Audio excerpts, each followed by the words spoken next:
So we have the boomers, who are the children of the greatest generation that went off to war. So they're the ones that were raised in the 50s and the 60s Mm-hmm. and somewhat into the 70s. So they have this idea that, oh, when I grow up, that means I get a job and I'm just kind of a boring person. All I'm allowed to do is like drink bourbon and smoke cigars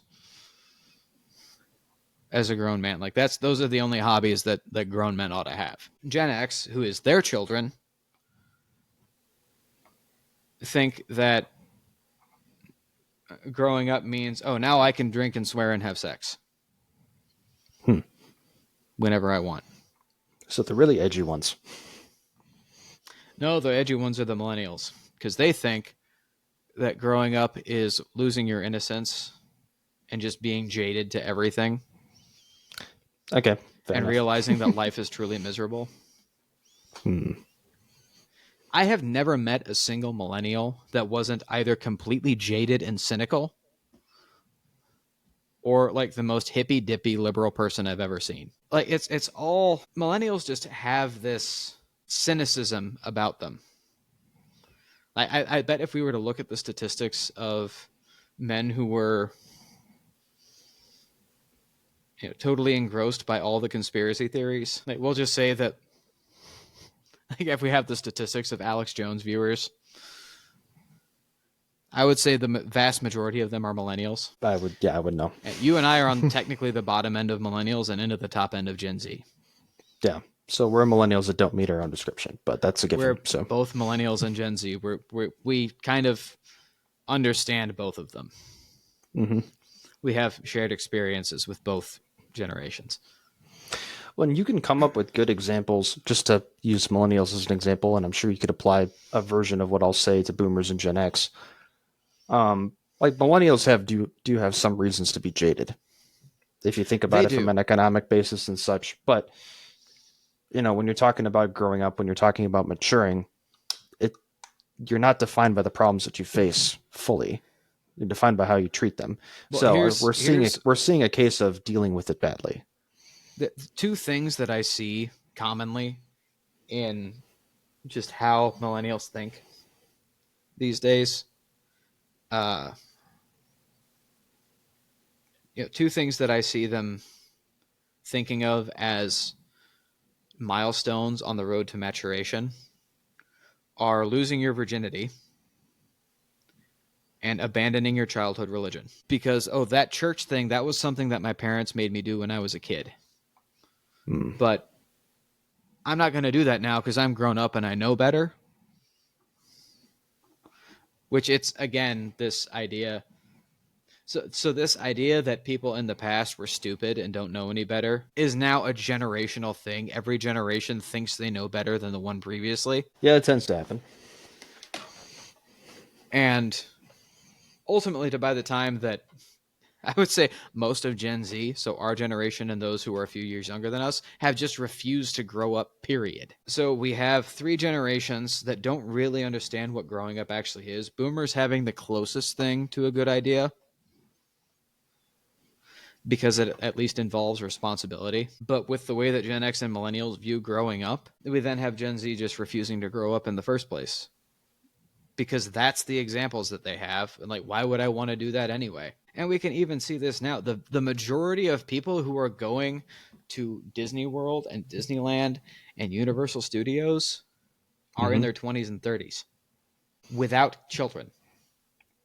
Is that actually the case? It's a disproportionate number. It's disproportionately pathetic. More, yeah. So It's sad. So Universal just recently, earlier this year, unveiled something that actually my wife was also really excited about, and I thought it was kind of neat too. But Universal Studios has, oh, I forget what it's called, but it's basically like a giant courtyard and then with 5 separate worlds that you can step into. okay. So they have the Universal monsters being one of them. So like Dracula, Frankenstein, Creature from the Black Lagoon, the Wolfman. That's one of those worlds.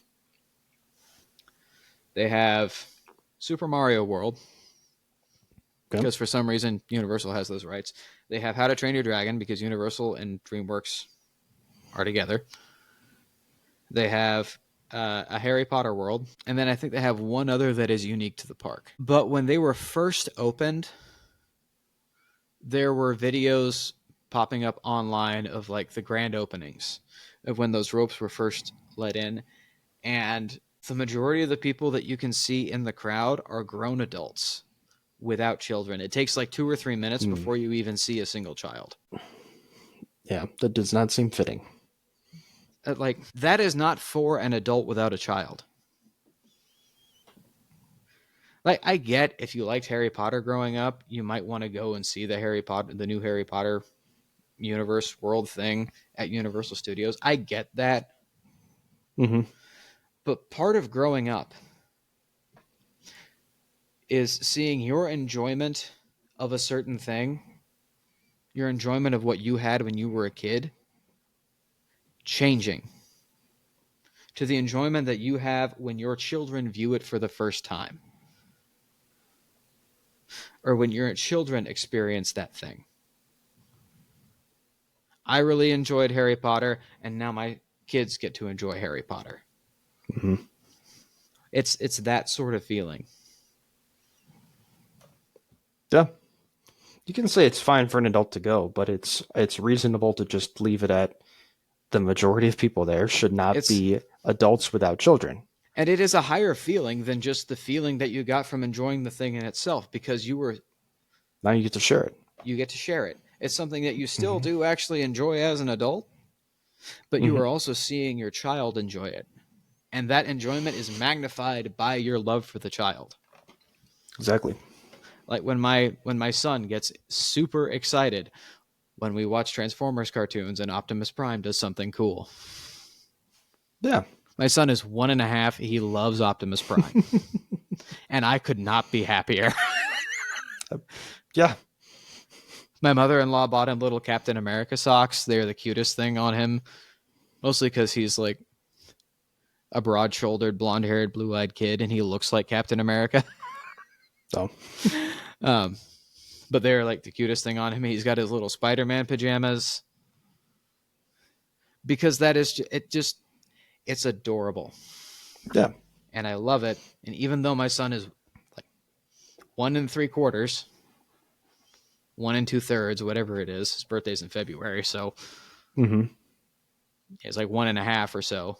I enjoy whatever it is he's enjoying that much more because he enjoys it. So basically, we just have childless adults who fill their lives with selfish things nowadays. So boomers think growing up is getting a job and such. Gen X thinks it's drinking, smoking, having sex, swearing. Sorry. Well, all of the above. Maybe swearing, maybe smoking pot, although that's more of a millennial thing. Yeah, and the millennials are... Although Gen X also smokes a lot of pot too. Millennials are losing innocence, just being jaded. Yeah, curmudgeons in one sense, I guess. And Gen Z is who the hell cares? I got nothing to live for. Why would I grow up in the first place? Yeah. And a lot of millennials have also just sort of refused to grow up. But millennials also have this... The millennial sense of humor is just disgusting. It's just... They want to distort something that's good and then laugh at that. Like when Burger King had the emotion meals for adults. Do you remember that a few years ago? No. It didn't go well, but it was basically an attempt to try to appeal to millennials. It was like, and their ad for it was literally, because we're not happy all the time. So they had like a different meal for like 5 different moods that you could be in. They had like a happy, but also a sad, and also an angry. And that only lasted for like 2 months, by the way, and then they stopped it. I don't know if Burger King is still doing that, but it was like, I think they just got roasted so hard by so many people that enough people at least had enough sense to look at that and go, yeah, that's dumb. Even though there is an edgier generation that we listed, you can understand why I call them the edgy generation. Yeah.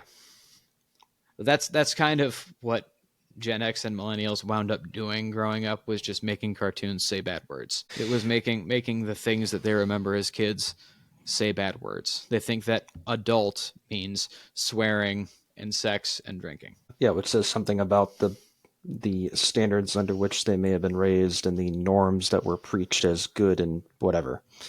So, Yeah. which ties back into stuff we've talked about. But And How then do they we- just how do we decide bring that this- those were all bad, so we're going to do something completely different. And they just never take anything seriously. well, Everything, including life, is just a big joke to them. And millennials, we have disproportionate number of millennials that will watch a movie and identify with the villain. The edgy millennial guys think the Joker is right, and we have a friend that's the closest thing we know to an edgy millennial guy. he's fine. So But he's fine. He's the closest thing we know There's- to an there's actual a- edgelord. there's a way to mix there's a way to mix these things properly. And I'm going to be a complete arrogant person and propose myself because I'm a mix of Faramir and Wayne. And if you know the series we're talking about, you'll understand what I mean. I have more right to Faramir than you do because I actually have an older brother Quiet. that got more attention than I did. You are my honorary older brother. I How about- actually lived in my older brother's shadow for a while, so thank you. I have more right to Faramir than you do. Whatever. Whatever. Also, I'm the one that's married to a shield maiden, so I'm working on that.